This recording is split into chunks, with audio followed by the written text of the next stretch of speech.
नमस्कार दोस्तों, जय श्री राम। तो मनु से मोदी के चौथे एपिसोड में पहुंचने से पहले हम बातों को ज़रा समराइज कर लें। इक्ष्वाकु वंश से शुरू होते हुए रघुवंश तक पहुंचे। रघुवंश में कैसे चंद्रवंश का समागम हुआ, इस बात को हमने समझा। इस बात को आगे चल के हमने समझा कि कैसे चंद्रवंश से यदुवंश निकला, और इसी यदुवंश में कैसे हमने देखा कि जरासंध नामक एक राजा हुआ जो कि अंग प्रदेश का राजा था। अब हम आते हैं निचक्षु पे, जो कि परीक्षित के वंशज थे और युधिष्ठिर के 7वीं पीढ़ी थे। उस वक्त भारत 16 जनपदों में बटा हुआ था। मनु से मोदी चौथे में हम बात करेंगे कैसे मगध वंश की संस्थापना हुई और कैसे चंद्रवंश के ही राजा कालांतर में जैन और बौद्ध धर्म में भी आए। और आपको याद कर दूं कि चंद्रवंश से ही निकला है यदुवंश भी। यदुवंश का अपना एक अलग इतिहास है जो आज तक है। बात करेंगे मनु से मोदी में। जय श्री राम।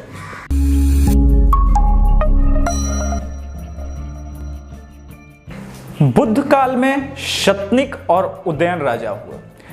उदयन के बारे में मैंने आपको बताया था कि जब गंगा में बाढ़ आई थी तो ये 27वीं पीढ़ी के थे राजा परीक्षित के, जो कि कौशल देश में बाद में शिफ्ट हो गए गंगा नदी में अत्यधिक बाढ़ आने की वजह से। और अब हम बात करेंगे बिंबिसार की। ये बिंबिसार कहाँ से आया? मगध जब 16 जनपदों में बटा हुआ था। आपको एक बात बताऊं कि बिंबिसार के राज्य में 80 लाख गांव थे। ये बहुत ही समृद्ध राज्य है और बिंबिसार को पुराणों के अनुसार श्रृणिक कहा जाता है। बिंबिसार जो कि चंद्रवंशी थे, मैं साबित करूंगा यदुवंश से निकले थे। ये कैसे जैन में परिवर्तित हुए और कालांतर में इनका पुत्र अजातशत्रु कैसे बौद्ध धर्म में गया, इसके बारे में बात करते हैं। बृहवंश सबसे पुराना राजवंश है जिसका उदाहरण आपको पुराणों में भी मिल जाएगा और इसका उदाहरण आपको महाभारत में मिल जाएगा। बृहवंश में ही राजा हुए जरासंध, जो कि मगध के राजा थे, अंग प्रदेश के भी राजा थे कालांतर में। खैर, मगध के राजा जरासंध को जब पांडवों ने मारा, कृष्ण जी ने पांडवों का सहारा लेकर के जब जरासंध का वध करवाया भीम के बाद, उसके बाद उनके पुत्र सहदेव को वहां का राजा बनाया। कालांतर में अंतिम राजा ऋज्यपुज को सुनक ने मार डाला। सुनक ने अपने बेटे प्रद्युत को राजा बनाया और प्रद्युत को मार करके बिंबिसार बना मगध का राजा। तो कैसे डॉट निकला? मगध, ये मगध वंश में बृह से निकले जरासंध, उनके पुत्र निकले और उसके बाद आखिरी राजा को कैसे मारा गया और सुनक और उसके सुनक के पुत्र प्रद्युम्न, उनको मार करके बिंबिसार बने राजा। कौशल देश के राजा, वो कौशल देश जिसकी आपको मैंने एपिसोड 2 में बताया था, श्री रामचंद्र की माता कौशल्या वहीं से थी।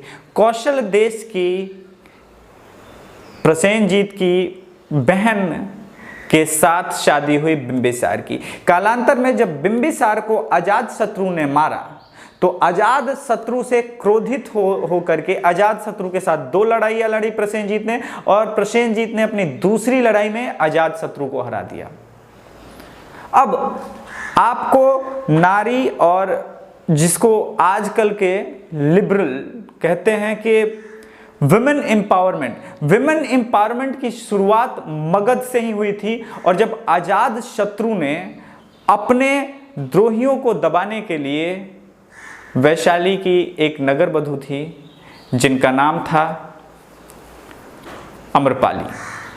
आम्रपाली का राजनीतिक स्तर पे डायरेक्टली हस्तक्षेप हुआ करता था उस वक्त में।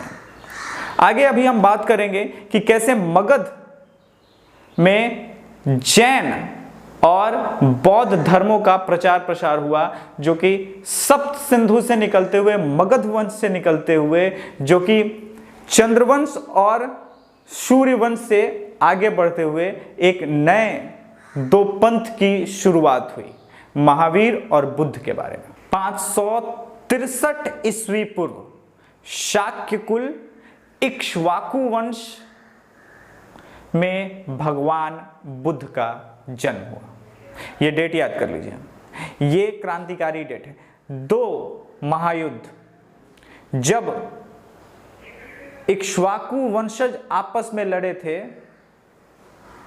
उसके बाद इक्ष्वाकु वंश रघुकुल का सर्वनाश हुआ, और महाभारत युद्ध के बाद जो है कुरु पांडु वंश का संहार होने के बाद कई वैज्ञानिक शोध रिसर्च भी खत्म हुए। भगवान बुद्ध इसी इक्ष्वाकु वंश से थे। भगवान बुद्ध की माता महामाया कोलीय वंश से थी, और इनके पिता जो हैं वो इक्ष्वाकु वंश यानी सूर्य वंश से थे, और इनकी जो मौसी प्रजापति गौतमी, जो माता महामाया के मृत्यु के बाद, जो कि बुद्ध भगवान के जन्म के मात्र 7 दिन बाद मर गई थी, उन्होंने उनको कालांतर में पाला पोसा, और उसके बाद आपने पढ़ा होगा कि कैसे शवों को देख करके, दुखी समाज को देख करके ये अपने राज्य से निकल गए और ज्ञान की प्राप्ति हुई। लुम्बिनी से निकले, ज्ञान की प्राप्ति हुई मगध के गया में, आज भी बौद्धि ट्री जिसको आप लोग जानते हैं, बौद्धि ट्री के नीचे इनको ज्ञान की प्राप्ति। भगवान बौद्ध के ही समकालीन माने जाते हैं भगवान महावीर, मगर महावीर जी का जन्म जो है वो 599 ईस्वी पूर्व ही हो गया था, और ये कुंडलपुर क्षत्रिय से थे। ये कौन था? ये चंद्रवंश से थे, यानी भगवान बुद्ध सूर्य वंश से थे, इक्ष्वाकु वंश से, और ये चंद्रवंश से। कुंडलपुर जो साम्राज्य था यह भी मगध के ही पास था। इसी वजह से पिता बिंबिसार अगर महावीर से प्रभावित हुआ, हम हमेशा ही अपने आसपास, आप भी संत समाज से अक्सर प्रभावित होते रहते। आप ध्यान दीजिए कि भगवान बुद्ध और महावीर जी का सफर जो शुरुआत हुआ वो कालांतर में एक संत के रूप में थे। तो इन्होंने जो व्यवस्थाएं बताई और बनाई उसके अनुसार कालांतर में मगध में भी विस्तार हुआ ज्ञान का, विज्ञान का। एक वक्त आया जब मगध में बौद्ध धर्म का इतना विस्तार हुआ, चाणक्य काल में, अभी हम आएंगे, कि पूरे 47 देश जो कभी इक्ष्वाकुओं ने दूर दूर तक बसाए थे, वहां के लोग जो वहां प्रतिनिधित्व करते थे, यहां शिक्षा लेने मगध तक आए। अभी जब मैं ये वीडियो बना रहा हूं तो मैं पटना में हूं। कितने गर्व की बात है। एक जो सूर्य वंश के राजा भगवान बुद्ध हुए, उनको शिक्षा की प्राप्ति मगध में हुई, गया में, और दूसरे महावीर जो कि नालंदा में जिनको शिक्षा की प्राप्ति हुई, वो भी पाटलिपुत्र मगध देश का ही हिस्सा था। कालांतर में मगध देश की राजधानी पाटलिपुत्रा बनी, और आप जो अखंड भारत की आज तक तस्वीरें, फोटो, चित्र, मानचित्र देख रहे हैं, वो सब पाटलिपुत्र के राजधानी बनते ही हुई, और पाटलिपुत्र ही आने वाले समय में भारत, आर्यावर्त, रीवा, हिंदुस्तान, इंडिया की नींव बनी। नंद वंश में एक राजा हुए महापद्यनंद। ये पहले राजा थे जिन्होंने केंद्रीय व्यवस्था प्रणाली की शुरुआत की। मैंने बताया था इक्ष्वाकु वंश के राजाओं ने क्या किया, अपने जो है लोगों को भेजा और वहां के लोगों को वहां उस जगह पे प्रतिनिधित्व का अवसर दिया। मगर महापद्यनंद ये कुलीन राजा नहीं थे, ये विस्तारवादी राजा थे। ये न केवल गंगा को पार किए, न केवल सिंधु को पार किए, ये पूरे भरत वंश में भ्रमण किए, राज किए, और भरत वंश से आगे तक गए।